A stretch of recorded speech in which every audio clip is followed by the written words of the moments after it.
I'm Trevor, the CEO of the same foundation. The donation we received from Interbase helped us in procuring vital, life-saving medical equipment and PPE for Tygerberg and Groote hospitals in the Western Cape.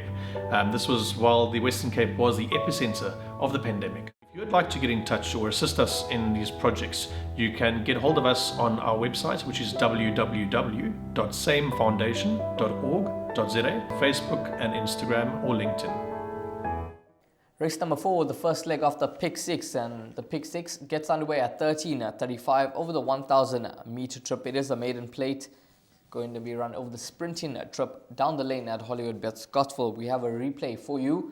United Prince when finishing 5th at Hollywoodbets Scottsville in his last start, and an interview with Gabriel Peterson and Mark Dixon.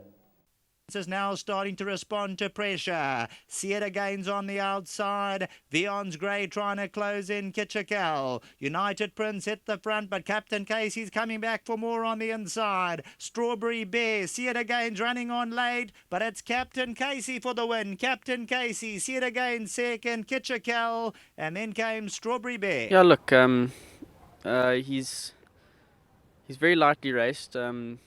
He had a few troubles early on, which we've come to fix, and he should be running on well. Last time he did go quite quick in the run, and he didn't get beat terribly, and it was a good form line that. So yeah, we just hope for another positive run.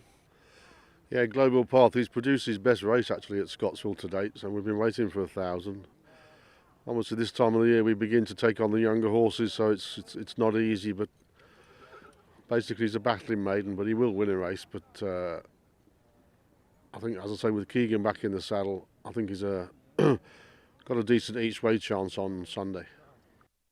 We had from Gabriel Peterson and Mark Dixon there about their 2 runners in the lineup. I've made my place accumulator banker in this lineup. Number 5, United Prince. He does get the blinkers, and I think that could be the winning move from the Paul Peter yard. Now, last time out, it was a bit disappointing. He was backed into 5-2 in the market, and he went off as one of the top ones along with Captain Casey. 3rd run in the province, 3rd run after rest.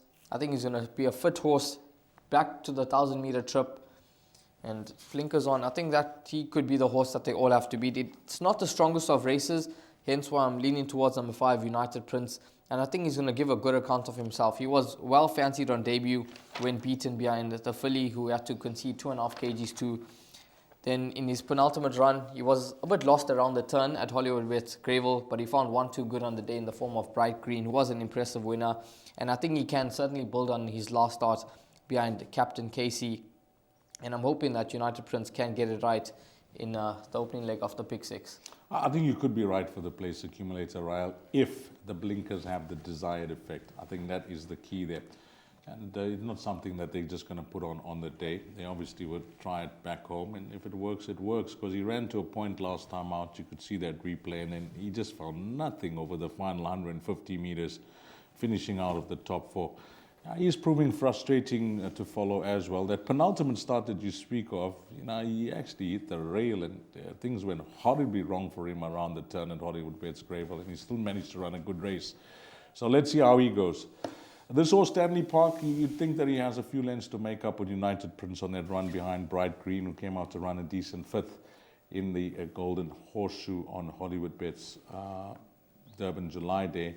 But I think that the improvement is with him. And considering that he was a 50-1 first time out, I think the stable and the connections would have been really encouraged with that introduction. Don Carrari, Lorenzo Karim's runner, the half-brother to Mississippi Burning, beautifully bred.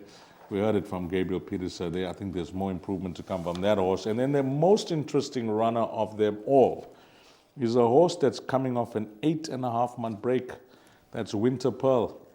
Some time ago, Bard of Avon, Angel of War.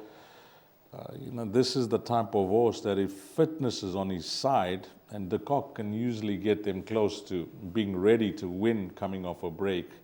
I'd like to actually chat to the stable on the day. I know that we're working together, so hopefully we can get to chat to Mike or maybe Trevor, who will do duty for the yard.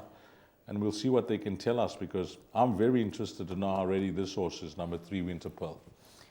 Well, going back to Winter Pearl, if he certainly is ready for this outing, I think he probably just will blow this field away. I mean, he's been impressive, running a nice second on debut and then third last time out, and he's been well fancied as well on both those rounds. First round after Gelding as well. That last start before the layoff was 4-10, right? Yes, he was expected to get the job done in that lineup, and he was slightly disappointing, but reported not striding out by the jockey. The vet found nothing there. And Well, that they've was given over him the time, 11:16. They've given him the time now, which is fantastic. You've got a Absolutely. problem with the horse, you give him the time, and you're going to bring him back when he's ready. Absolutely, and he's probably just needed a bit of time to mature, and the gelding could have done him a world of good, and he does return from a gelding as well. And going back to United Prince, if Aspect in race number 2 does run a nice race, then I think United Prince could be the one that they all have to beat. I think he is the one to beat, but obviously that will just boost the form line even more if Aspect does run well in race number 2 from the Vaughan Marshall Yard. These, from a pick 6 point of view, how many horses would you include? I'll play this one wide. I'll go wide on this one. I'm taking no chances. I hate to go out the first leg.